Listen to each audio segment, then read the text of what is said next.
Just every step and every act is hilarious. He decided, instead of sharing this agony with people, he decided at least he'll make them laugh. Somewhere he understands this agony could exist in a whole lot of people.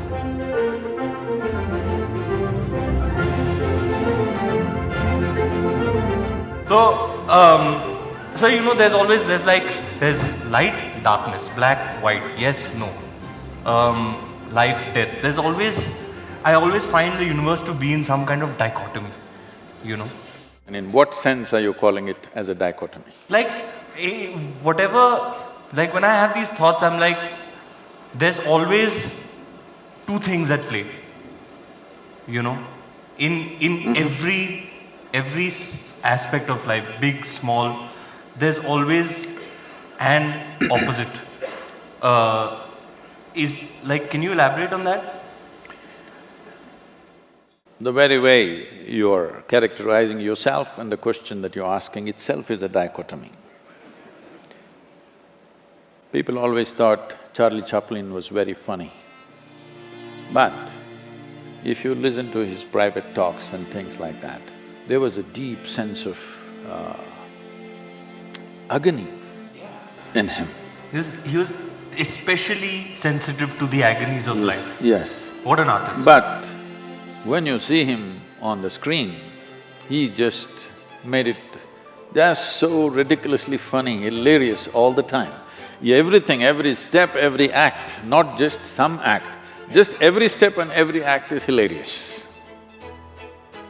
If you sit watching a Charlie Chaplin movie, you don't laugh at a particular thing, you just laugh at everything. So because there was such a deep agony, he decided, instead of sharing this agony with people, he decided at least he'll make them laugh, and because somewhere he understands this agony could exist in a whole lot of people, in different measure, of course. So when we say dichotomy, we're talking about contradictions. You said light and darkness, let's take that because that's a very basic, day and night, light and darkness. There are many ways to look at this. One fundamental way is like this. There is light right now. You know there is light right now only because you have seen darkness. Suppose, let us say, 24 hours of the day, everything from your childhood, everything was lit, you would not know what is light. So you know light only because in some way you have tasted darkness. You know what is white only because you've seen the black. You know what is a man only because you've seen a woman. You know what's a day only because you've seen a night. So, what seems to be contradictory on the logical level of your mind, in terms of making of life, they're complementary to each other. They're working with each other but pretending to be opposite to each other. This is why in this culture, everywhere in the world, not just here, in one way or the other they figured this and they made it in so many ways, they called it yin and yang, here we called it Shiva Shakti. And if you see the images of Shiva, one half of him is man, another half of him is woman, physically.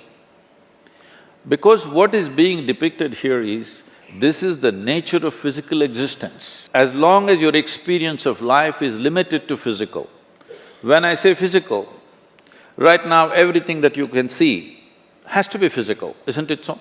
Can you see something that's not physical? Can you hear something that's not physical? Can you smell, taste or touch that which is not physical? Or in other words, your entire experience of life is physical, even your thought and emotion is physical. We can measure it today.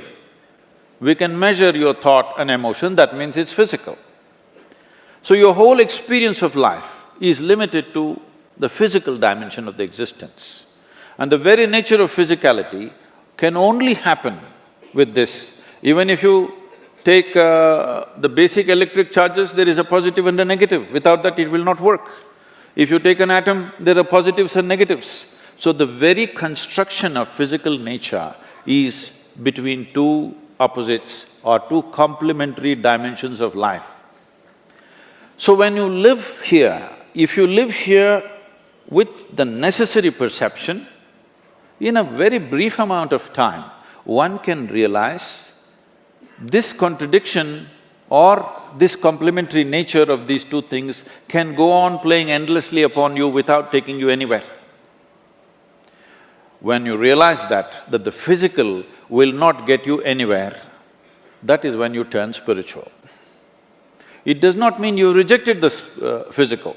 You're still living in the body, you're still living in this world. It is physical, but this is the longing of every human being. It's not just some spiritual person. Every human being is trying to touch something beyond what they are right now.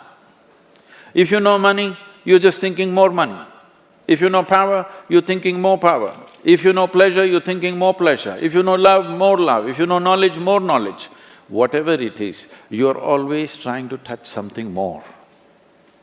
If it finds this longing to become something more, if it finds a very basic physical expression, we call this sexuality.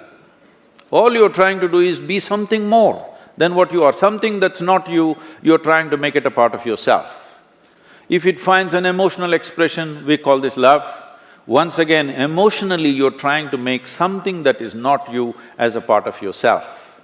If it finds a mental expression, it gets labeled as greed, ambition, conquest, or simply shopping. Something that's not you, you're trying to make it yourself. But if it finds a conscious expression, then we call it yoga. Yoga means union. Yoga doesn't mean twisting and turning. Yoga means union. Why do you have to know union? Because that's the nature of the existence. On the surface, it seems contradictory. If you go deep enough, suddenly it is not contradictory.